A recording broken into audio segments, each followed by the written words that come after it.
Alright, here we are for round one. We won the die roll, and we would like to go first.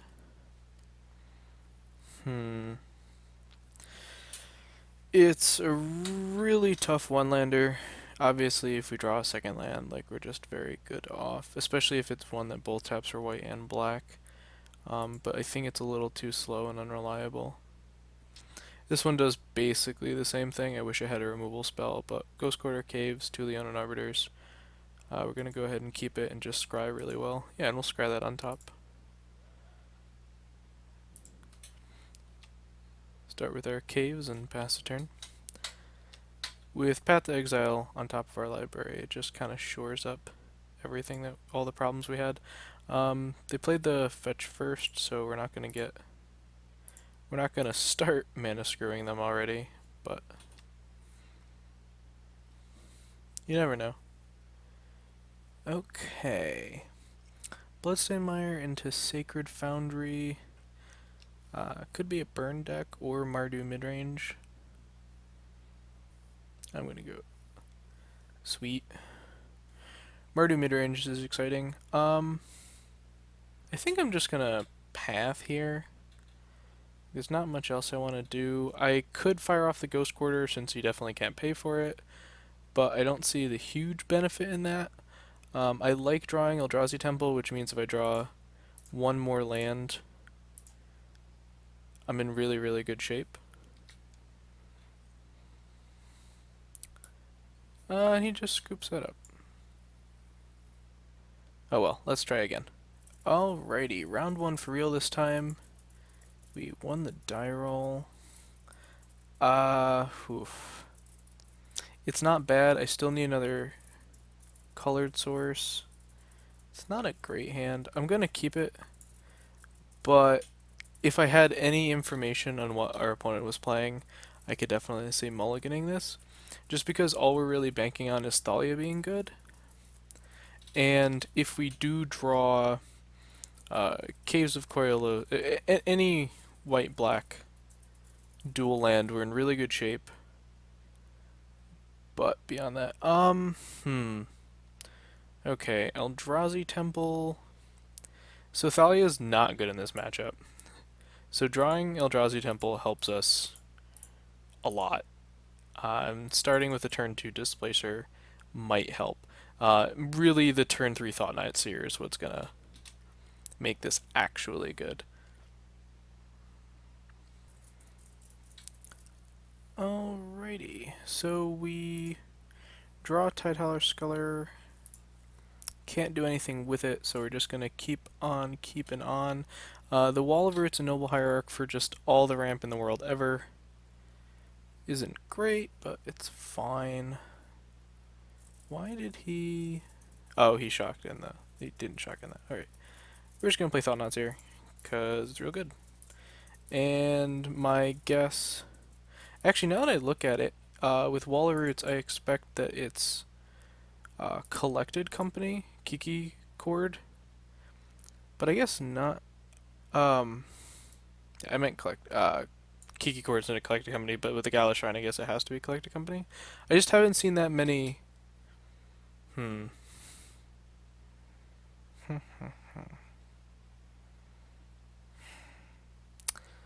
So...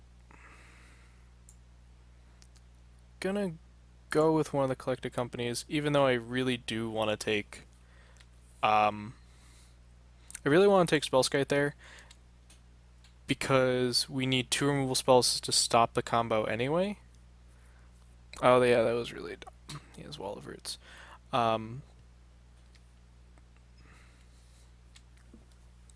So we don't have the removal to get through Spellskite anyway, but even drawing 1 removal spell wouldn't mean we can stop the combo with the Spellskite. So we just hope he just doesn't immediately get there. We have Reality Smasher to smash, and starting next turn we probably start leaving up Displacer.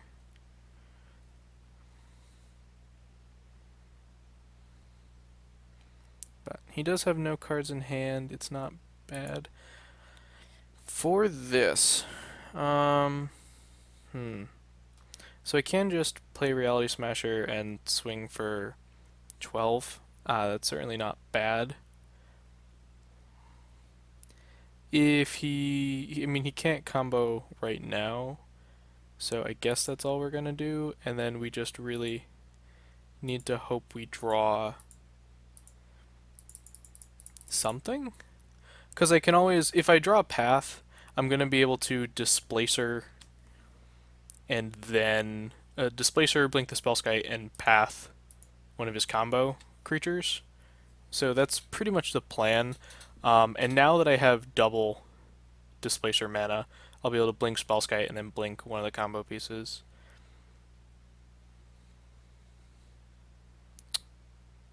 Yep.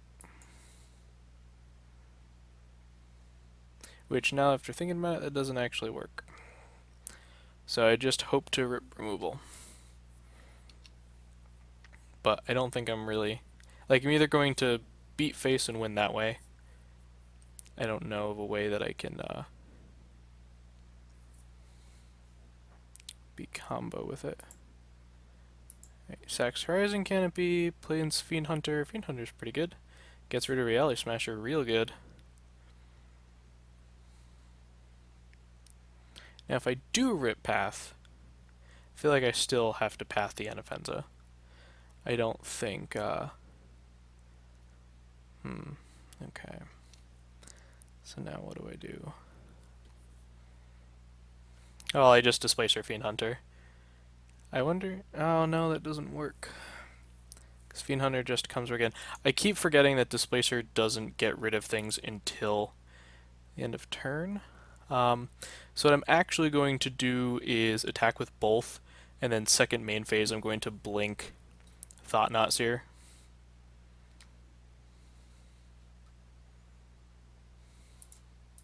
To take whatever card is in his hand and hope it's really good, I guess. I guess I can do that in his draw step, which is significantly better. Yeah, I'll do it in his draw step. There's no reason not to do it then. I can play Thalia. I don't know what that actually accomplishes, though. Like, he's gonna start chump blocking soon. I don't know if Thalia... Like, Thalia helps my board presence. If I'm just gonna be blinking him once, though... Alright, so we'll play Thalia. I've talked myself into it. We're gonna play Thalia. And then on our opponent's... What is this? Yep, stop on opponent's turn. We're gonna stop on our opponent's draw step to blink our Thought-Knot Seer.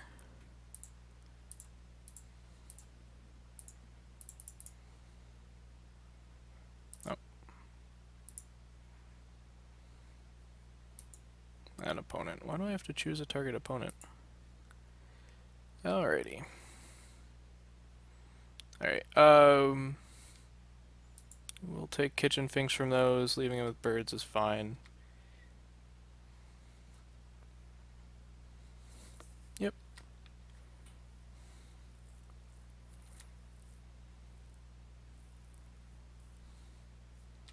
Alright, just gonna go to combat. Yep. Still leaving a card in hand. Shambling Man is pretty great. I'm glad I have that.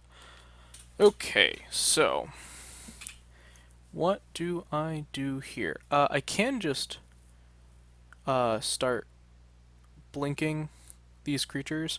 I can blink like Hierarch and Bird's Paradise. That was also an alternate line last turn where I could do that to knock him off of green. But at this point, yeah. Alright.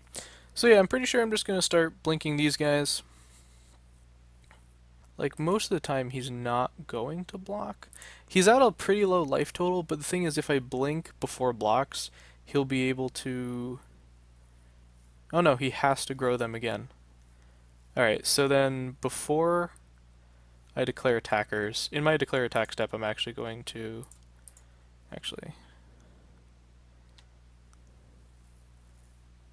Alright, declare attacker step. And we're going to blink Birds of Paradise.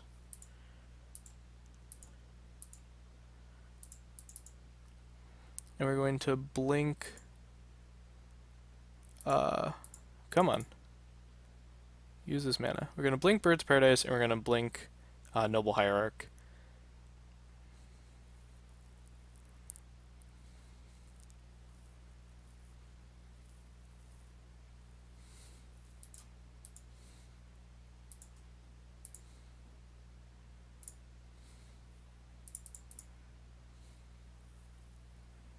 And we're going to do it like this. He has to bolster the Birds of Paradise and the Noble Hierarch, because they're going to have the lowest toughness.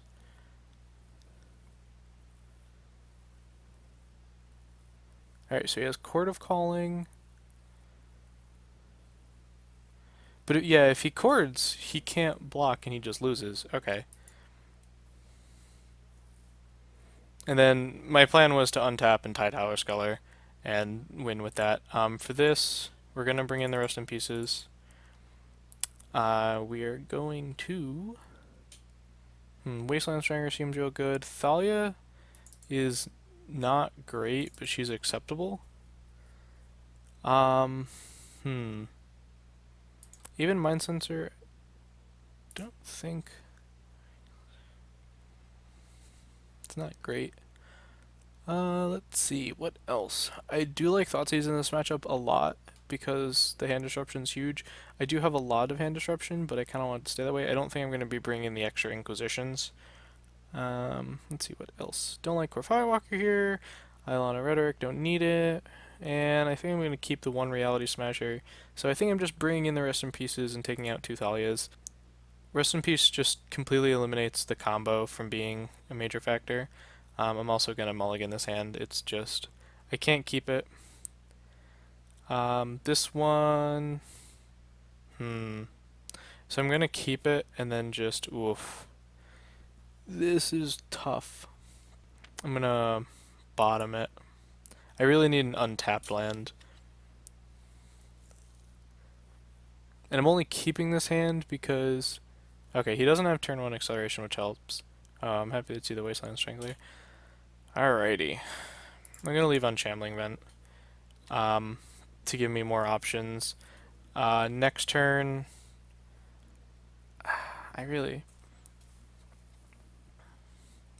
It's not doing anything, which kind of makes me want to go... Vile Thoughtseize. So I think that's actually what I'm going to do. And then I'm going to follow up with Leonin Arbiter later. Okay. He does not have much going on. We're going to take the Kitchen Finks, leave him with the Path to Exile. Gonna play the Aether Vial. And pass. Because I can always, the way that I am playing it now, I'll be able to Leonin Arbiter, have Ghost Quarter in play, and then in response to Path, I'll be able to Ghost Quarter one of his lands. Or do I care about Rest in Peace more?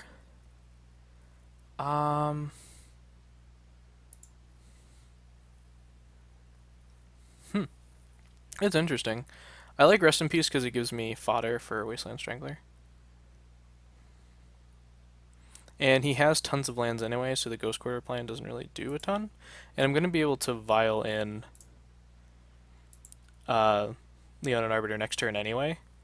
So if he plays a creature, I'm going to be able to just cast Wasteland Strangler, kill it, and then, I don't know, go from there.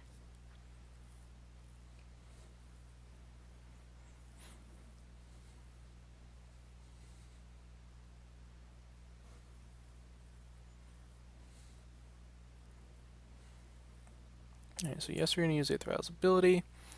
So I'm also going to Wasteland Strangler first. Because if I Wasteland Strangler first, that means he's probably going to use Path. I'll search off of Path, Violent Arbiter in response to him cracking Verdant Catacombs. unless he just plays exceptionally well and waits to crack Verdant Catacombs, but I have a feeling he's going to crack it just to thin his deck since he's very land flooded.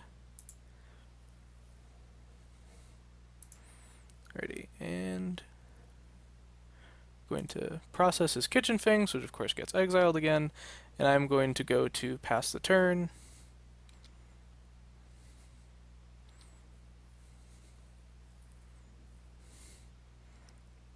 In response to that, I'm going to activate Aether Vial. He's going to be forced now, I guess, to path Leon and Arbiter.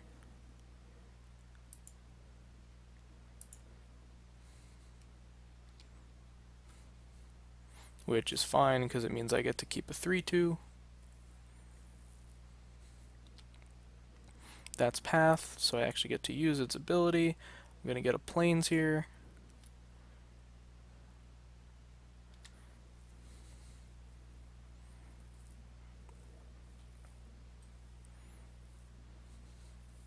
And I guess, I don't know, I'll fire off the... Do I use its ability? Yes, I'll use its ability. I'm going to stop at 3. Drawing Eldrazi Temple's not great. I'm going to fire off the Thoughtseize.